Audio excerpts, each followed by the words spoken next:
Hello everyone, आज हम देखने वाले हैं होलो सिलेंडर के बारे में। अभी तक आप सिलेंडर के बारे में तो बहुत अच्छे से पढ़ चुके हो, उसके बारे में आप वॉल्यूम और एरिया निकालना भी सीख चुके हो। सो आज हम देखेंगे होलो सिलेंडर से रिलेटेड।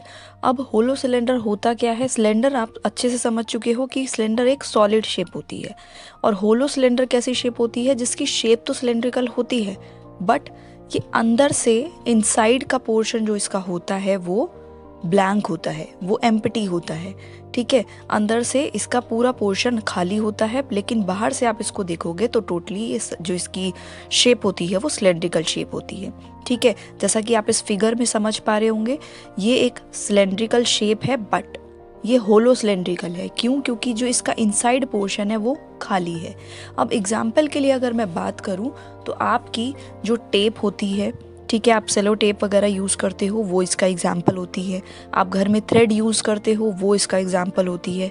आप पाइप यूज़ करते हो, वो भी इसी का एग्जाम्पल है। और अगर एग्जाम्पल अगर दिए जाए, जैसे कि आप एल्यूमिनियम फॉइल यूज़ करते हो किचन में, तो वो भी होलो सिलेंड्रिकल शेप का एग्जाम्पल है। आई होप आपको अब ये शेप के बारे में पता चल चुका होगा कि होलो सिलेंड्रिकल शेप है तो ये कौन सी शेप है। अब इस तरीके की शेप से रिलेटेड अगर आपको वॉल्यूम या एरिया जैसी बातें पूछी जाए तो उसके लिए आपको पता है कि ऐसी जब बात आती है तो आपको इससे रिलेटेड कुछ इंपॉर्टेंट चीज़ों की रिक्वायरमेंट होती है, जैसे कि इसकी रेडियस। अब आप देख रहे होंगे कि इसमें आपको अगर एक सरफेस की बात की जाए तो यहाँ पर सर्कुलर सरफेस इसकी देखी जाए तो इसमें दो सर्कल बन रहे हैं। एक अंदर वाला सर्कल, ठीक है, जो कि होलो पोर्शन वाले में से है, और दूसरा आउटर सर्कल का पोर्शन, ठीक है, जिसमें आपको अब इसमें दो रेडियस मिलती हैं। अगर मैं इनर सर्कल की बात करूं, इनर पोर्शन की बात करूं तो आपको ये रेडियस मिल रही है, ठीक है। और अगर आउटर सरफेस की बात करूं तो आउटर में आपको सेंटर से यहाँ तक का मेजरमेंट मिलेगा। तो जब आप इससे रिलेटेड जब क्वेश्चन आप करोगे तो आप या तो आउटर रेडियस के लिए आप कैपिटल आर और इनर रेडियस के लिए आप स्मॉल आर भी यूज़ कर सकते हो, या फिर आप R1 या R2 इस तरीके से भी डिनोट कर सकते हो, या फिर आप अपने ही कोई भी वेरिएबल्स इनके लिए यूज़ कर सकते हो, लाइक X और Y। बट आपको इस चीज़ की क्लैरिटी होनी चाहिए जिस टाइम पर आप कोई भी क्वेश्चन सॉल्व कर रहे हो कि आप कौन सा वेरिएबल किस रेडियस के लिए यूज़ कर रहे हो। आई होप इतनी बात आपको क्लियर हो गई होगी। अब हम समझेंगे कि अगर हमें इस तरीके की शेप से रिलेटेड अगर वॉल्यूम पूछा जा रहा है तो आप उसको कैसे फाइंड आउट करोगे और क्या उसके लिए फॉर्मूला लगाओगे। ठीक है, तो जैसा कि मैंने आपको बताया कि इसमें आपको दो रेडियस मिलती हैं, एक आपकी आउटर रेडियस और एक इनर रेडियस। तो यहाँ पर अगर मैं आउटर रेडियस की बात करूँ तो मैं यहाँ पर उसको R1 ले रही हूँ, और इनर रेडियस की बात करूँ तो मैं उसको यहाँ पर R2 ले रही हूँ। ठीक है, आप यहाँ पर आउटर के लिए कैपिटल R और इनर के लिए स्मॉल r भी ले सकते हैं, जैसा कि मैं ऑलरेडी आपको समझा चुकी हूँ।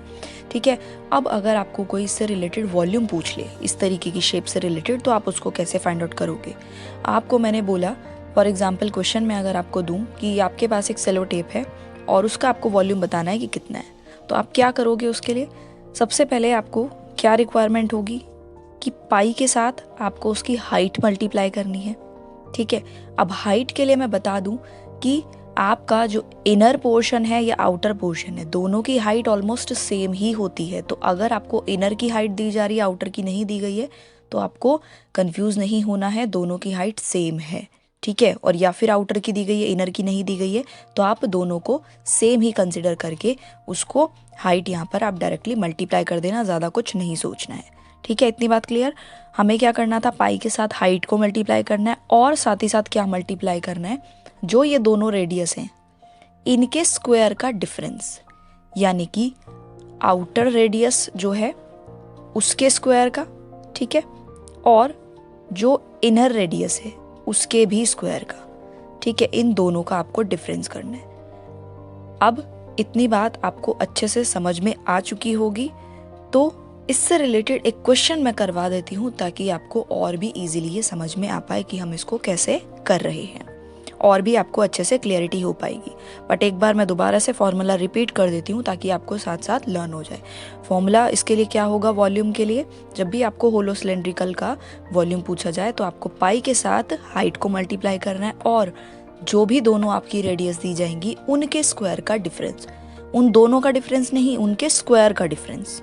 क्लियर? अगर मैं आपको बोलूं कि यहाँ पर इसका जो R1 है वो आपको दिया गया है 7 सेंटीमीटर एंड R2 दिया गया है 5 सेंटीमीटर, यानी कि आउटर रेडियस आपकी 7 सेंटीमीटर है और इनर रेडियस 5 सेंटीमीटर है, और इसकी जो हाइट है वो दी गई है आपको 7 सेंटीमीटर। ठीक है, अब आपको क्या करना है कि इसके अकॉर्डिंग अब वैल्यूज को पुट कर दो। पाई कितना होता है 22/7, हाइट यहाँ पर कितनी दी गई है 7 सेंटीमीटर, एंड R1 का स्क्वायर मीन्स 7 सेंटीमीटर का स्क्वायर कितना होगा 49 सेंटीमीटर स्क्वायर, माइनस कितना करना है आपको 5 सेंटीमीटर का स्क्वायर मीन्स 25 सेंटीमीटर स्क्वायर। ठीक है, अब आप इनको सॉल्व करो।